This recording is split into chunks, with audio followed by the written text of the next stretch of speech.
Welcome to the 8th tape in the Instructor series, The Path of the Warrior. Thanks for joining me. I'm your host and instructor, Ed Hutchison. Stories and legends have always been told of those who live more fully than the rest of us, and those who have knowledge, powers, or attributes beyond the everyday world where ordinary people are confined. The bravery of those special ones has been admired greatly, as has their dedication to their quest and personal discipline. Whether it's Merlin or King Arthur or Moses, the names leap out from many cultures, with each hero exemplifying dedication to an ideal and the discipline required to travel a chosen path. They all possess something extraordinary, be it physical strength, secret knowledge, a compelling vision, or special guidance. Through these mythic figures, we are given glimpses of the possible and assurance that there is more to life and more to the world than what we encounter in seemingly ordinary existence. The heroes and warriors of the myths represent the archetypes of our own inner workings. Each journey signifies what we can do. Each spell cast by Merlin whispers that we all have powers yet untapped. Each story draws us to deeper wisdom. If the mythic figures highlight our possibilities, what is to be said for our daily lives in the ordinary world?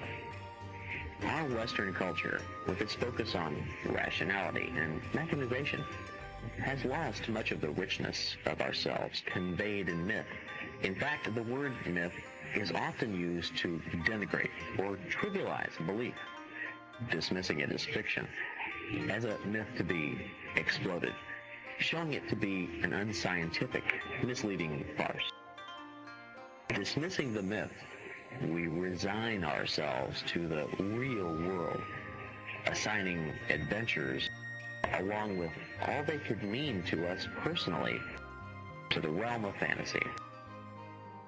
No wonder we characterize ourselves as struggling in a rat race, finding our time, energy, and ambition absorbed simply in the struggle for money. The parts of our lives not dedicated to earning money for survival become focused on such real-world issues as status, or fashion, or acquisition, or political dominance, or religious dominance, or the pursuit of entertainment. In the face of the massive efforts we make in these pursuits, our sensitivities become diminished, and finally, we can only respond to the most extreme forms of stimulation. Soon, drugs, or horror movies, or obsessions with negative events around us permeate our culture. We search for guidance and a code of living, but usually find more of the same, with boredom, depression, and fear the predictable results. The discontents of civilization, however, prove that the longing within us is still alive. The rat race and the negativity around us offered as entertainment can be seen as ways of trying to get beyond the confines of the material web that entangles us. Even though that strategy doesn't work, there is an assertion in the struggle that there must be something more to life. Our definition of the real world inhibits us from embracing the archetypal realm exemplified in legend and myth, and the unmet desire for the more erupt into excess and violence. This is not surprising. After all, in a culture that loses the teaching stories that guide its members, provide a basis for right living, and hint at the levels of knowledge possible, the separation and alienation we feel from the rest of the universe is the price we pay. The rampant materialism and disregard for others, and for the environment we depend on, replace the feeling of being in a part of the world and knowing our place in the scheme of things. This loss is deeply felt by countless people, many of whom can't verbalize what it is they are missing, and who are not quite sure from what it is they are alienated. They just know there must be more. Yet our connections to our mythic roots are not completely severed. Many of the old stories still survive in one form or another, and many people have turned their search for context and meaning outside the mainstream. There has been a developing interest in the Oriental martial arts and the warrior cultures that produced those arts. Thousands of people are adopting and appreciating Native American traditions, which also have strong warrior codes.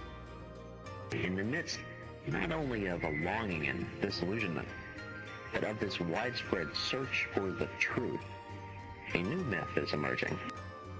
There is a body of tales and teachings surfacing to serve as a guide, as a mental roadmap of the routes to a rich sense of connection and purpose. The ancient warrior traditions, indigenous to every continent's history, are receiving a revival and a renovation so that they apply to the present. The new legends provide a code to the universe that can be used by modern people who must deal with today's society. Those who decipher the code will claim a new relationship to the world, a relationship that provides context, orientation, and purpose. This code guides us in relating to all things, understanding our place in the order of the world, and developing a wider and deeper perspective, enhancing our perception, sensitivity, and action, exercising free choice within the parameters of personal discipline, and living healthy physical, emotional, mental, and spiritual lives. The warrior's path is demanding and calls for its travelers to reorganize their actions, thoughts, feelings, and perceptions in ways that will make them different from most of the people around them. This is not because warriors are required to enter a monastery or live on mountaintops. On the contrary, they are highly skilled at living among friends and the masses. But their ways of understanding the world and basis for decisions will guide them as warriors away from indulging in many of the feelings and behaviors of their neighbors and colleagues. This conjunction and separation from the ordinary world is the mark of the warrior. The warrior's path is actually the opposite of the life situation of modern man. Modern man has left the realm of the unknown and the mysterious and has settled down in the realm of the functional. He has turned his back to the world of the foreboding and has welcomed the world of boredom. Here is the next juncture in the warrior's split from everyday living. While others around them seek what is functional in living, according to the program they have received from society, the warrior seeks the unknown. The warrior is interested in finding new territory, making new discoveries, blazing new trails, and plunging new depths. All this can be done as the warrior takes care of business from day to day, if he is willing to find the unknown in the day-to-day and willing to disrupt routines to pursue opportunities as they arrive.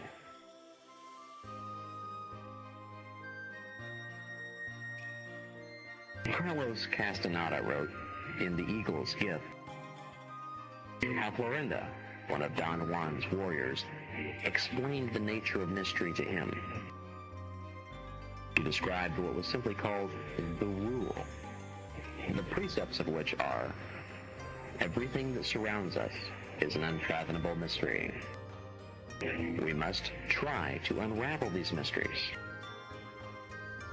A warrior takes his rightful place among mysteries and regards himself as one.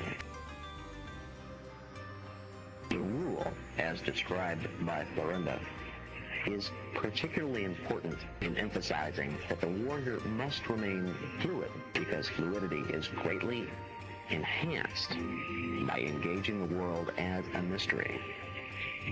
Should the warrior become solid in his perceptions, actions, or thinkings, he'll operate solely from habit and will become stuck at that point.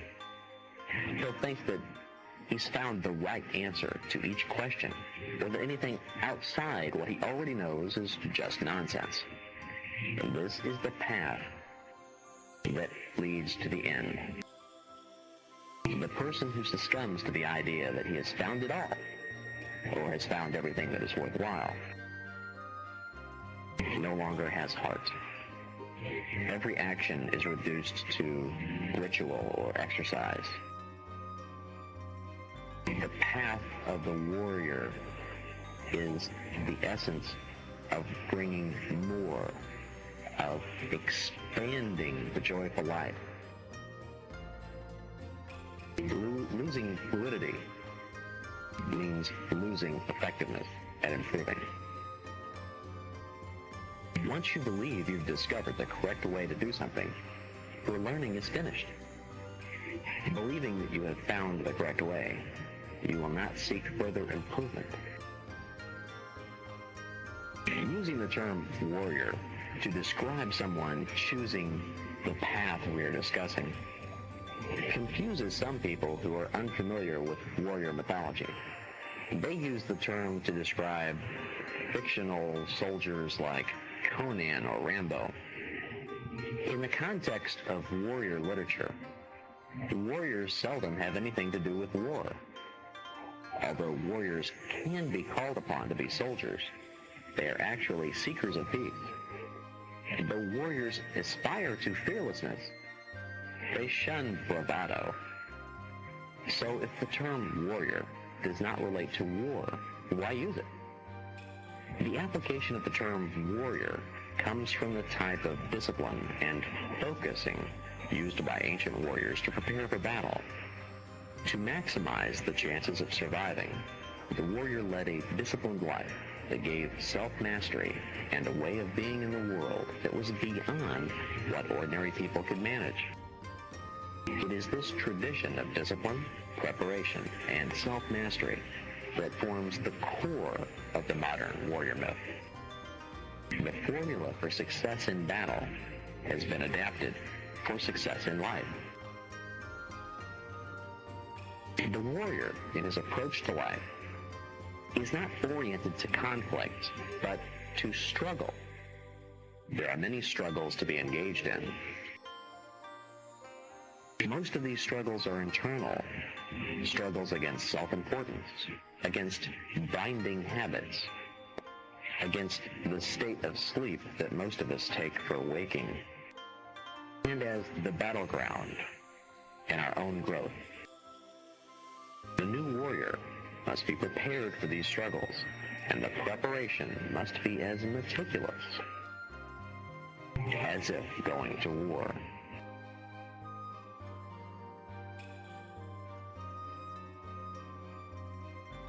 Each act a warrior engages in can be viewed as battle, in that each act, given our mortal state, could be our last. When the warrior treats each act as if it was his last, he maximizes the quality of that act. You can imagine the caliber of life that would emerge from taking that position. There would be no more fruitless worrying, no more cringing from an uncertain future, no more procrastination. Acts have power, especially when the person acting knows that those acts are his last battle. There is a strange, consuming happiness in acting with the full knowledge that whatever one is doing may very well be one's last act.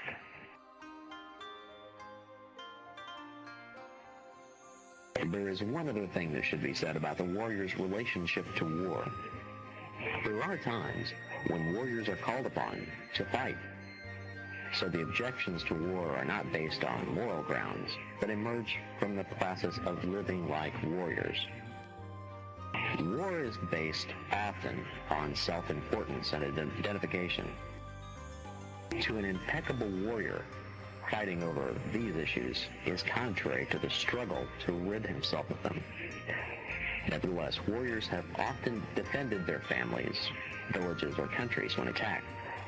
The warrior's objective in times of conflict is simply to end the conflict. The Chinese have a term, "qi-ke," which means if you are forced into a conflict,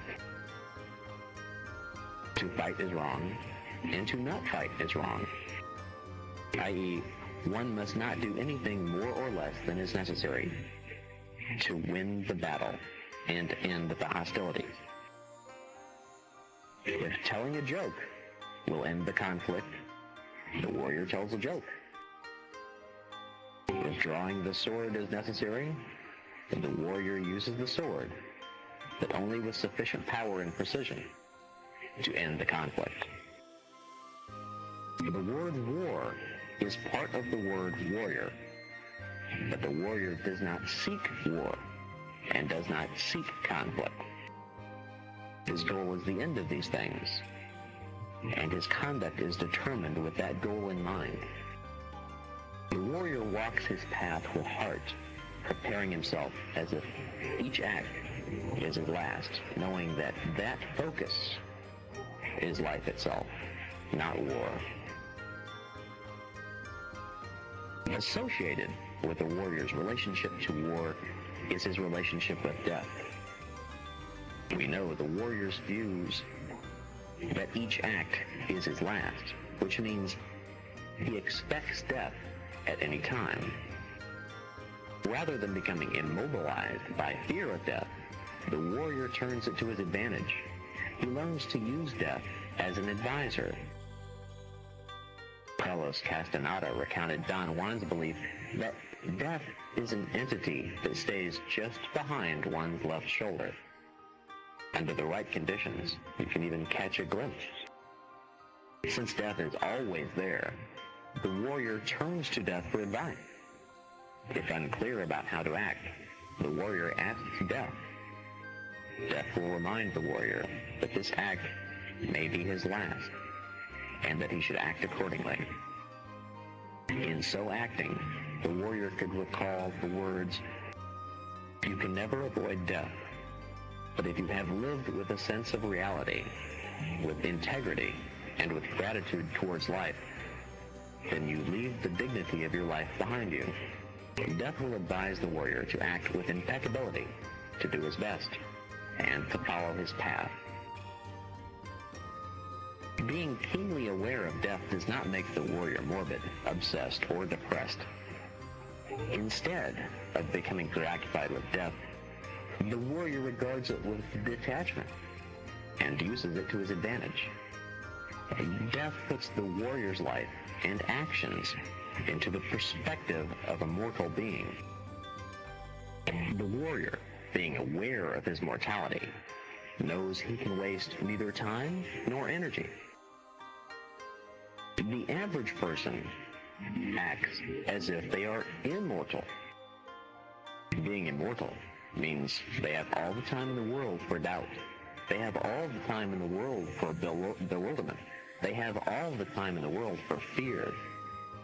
Living as if they were immortal, by denying or refusing to contemplate their own death, leads the average person to a life of failure. The warrior, taking advice from death, knows that this is not true. He may have no time left at all. He must live impeccably in each moment. Knowledge of death helps the warrior feel courageous and free. Cowardice is trying to live our lives as if death were unknown. The warrior's relationship with death does not determine the relationship with life. The certain knowledge of death's inevitability is ample motivation for the warrior to seek to maximize who and what he is. This involves the development of one's capacities. We are taught that most people usually operate at a level of 5 to 10% of their capacity, except in activities in which they have a high degree of specialization or in unusual circumstances. If you improve yourself only 2% above this baseline, you'll be considered a genius. Warriors are interested in this improvement, and even more. As a warrior increases his personal power and has more of it to apply to his actions, he functions at a higher level. With this higher level of functioning, promotion of better warriorship is possible, and even more personal power is gained. The warrior can continue becoming more and more capable and effective. Part of developing one's capacities is the process of overcoming limitations that are acquired during the formation of personality. Personality represents self-concept, and what we believe ourselves to be is mostly a package of actions, thoughts, and feelings that are acquired from other people through education or imitation. Our limitations have nothing to do with our inherent abilities. Rather, they are a product of how other people believe us to be. By walking a path with heart, we acquire integrity, which leads to knowing yourself for what you really are. With this knowledge, limitations acquired from others can be set aside. Warriors are surprising in terms of how capable they are in so many aspects of life. It is not enough to be a jack of all trades, master of none. Warriors may become masters of many things, or at least capable of functioning in many capacities. They learn a wide variety of skills, acquire knowledge in many areas, and enhance the development of all parts of themselves. This enables a warrior to relate to his life altogether without having to work around the gaps in personal development that lead to blind spots and weakness. The journey of warriorship brings a feeling of being a truly human being, physically, psychologically, domestically, and spiritually. The warrior feels he can live life in the fullest. Life for the warrior is a life of challenge. Don Juan believed this and explained, life is an endless challenge, and challenges cannot possibly be good or bad. Challenges are simply challenges. Living like this means the warrior is not overwhelmed by sudden changes in circumstance. The warrior is used to meeting challenges, and since challenges are neutral, he is not devastated when one comes along, a challenge that other people would describe as bad. The warrior knows that when he is presented with a problem, he is also presented with the solution to the problem. And that solution is a gift he has been seeking. Because of this outlook, warriors are not subject to violent swings of mood in response to changing conditions. The warrior simply accepts challenge as part of life. Taking the warrior's path requires strategic living. This means the warrior is committed to his path and adjusts his activities to further that commitment. It is the chief characteristic of the impeccable warrior that he lives strategically, never does things by halves, prepares meticulously in advance, and enters the battle knowing what risk he is taking.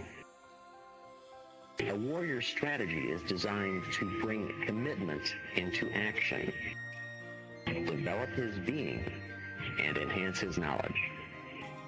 Living strategically requires the warrior to eliminate impulsive, whimsical actions and cease being a slave to likes and dislikes. Actions and decisions are based on the warrior's strategy and have a well-considered quality to them. even when undertaken with lightning speed. To abandon one's strategy is to abandon the path itself. If we examine it, we'll find that living strategically involves, among other things, setting a direction and following it. It's been said, hell is to drift, heaven is to steer. The warrior can steer himself in the direction, even through delays, distractions, and accidents, which would knock the ordinary person off course. The warrior stays with his plan unless, through due consideration, he concludes that a change in course better serves his strategy. Another apparent deviation from course, which is not deviation from strategy, is that warriors can grasp what Castaneda called the cubic centimeter of change. According to Don Juan, all of us, whether or not we are warriors, have a cubic centimeter of change that pops out in front of our eyes from time to time. The difference between the average man and the warrior is that the warrior is aware of this, and one of his tasks is to be alert, deliberately waiting, so that when his chance comes, he has the necessary speed and prowess to pick it up. He takes advantage of every opportunity and is always alert, as tight as a spring. Being prepared to grasp opportunity, part of strategic living. In their training, warriors deliberately tune their systems to recognize chances and to move swiftly to seize them. In living strategically, warriors follow an unbending purpose and develop unbending intent. They are able to bring their will to bear on circumstances so that intent can become manifestation. It begins with a single act that has to be deliberate, precise, and sustained. If that act is repeated long enough, one acquires a sense of unbending intent. That act may be meditation. That act may be your karate practice. If that act is accomplished, the road is clear. One thing leads to another, until the warrior realizes full potential. The warrior takes responsibility for his acts, for the most trivial of his acts. Responsibility does not refer to taking blame or accepting fault. Rather, it means that the warrior acknowledges that he makes his own choices, imposes his own rules, and pursues his own intentional aims. In acknowledging responsibility, the warrior completely removes himself from the role of victim. People who attempt to victimize or manipulate are dealt with as petty tyrants, quickly and efficiently, and they serve as a bad example. They help teach the warrior to avoid self-importance. When presented with unforeseen circumstances, the warrior accepts them as his latest challenge. Therefore, the warrior cannot be a victim of either people or events. The key to understanding the path of the warrior is this. You must know that you have only two possessions.